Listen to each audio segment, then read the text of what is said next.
something different. I'm going to go to an endocrinologist rather than a surgeon.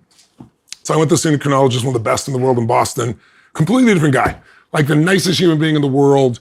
Yes, Tony, you have it, but don't do the surgery. That'd be insane. It's too risky. Goes, go to Switzerland. There's this new injection. You do it twice a year. And I have gigantism. That's what it's called. And what happens is it keeps your arteries from getting too big so you don't have a heart attack.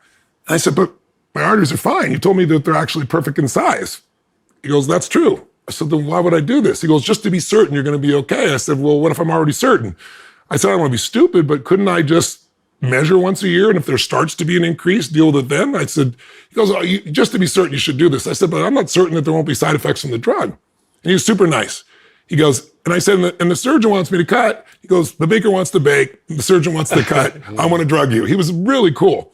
And he goes, so that's my preference, but I guess you could do it and measure each year. So thank God I didn't do it. It never got to the US. It stayed in Switzerland because they found it caused cancer. So I missed the bullet. Wow. And so thankful.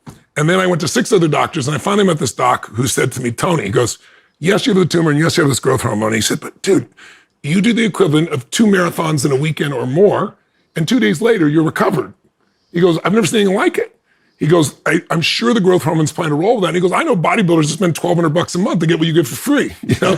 So I was 32, now I'm 62 in a couple weeks. And in those 30 years I've measured, there's never been a problem. So, and I haven't lived with fear. I'm like, oh my God, what's going to happen? And that's what I want people to know is if you educate yourself, there are other options. And it's not that your doctor isn't great. I mean, doctors are the best people I know. This book is filled with doctors, but they're the best in the world at what they do. Not everyone's equal in anything, fitness, health, anything you can do. And I try to explain it. It's like the half-life of medical education now, according to Harvard, is 16 to 24 months, meaning 16, 24 months later, whatever they learned, half of it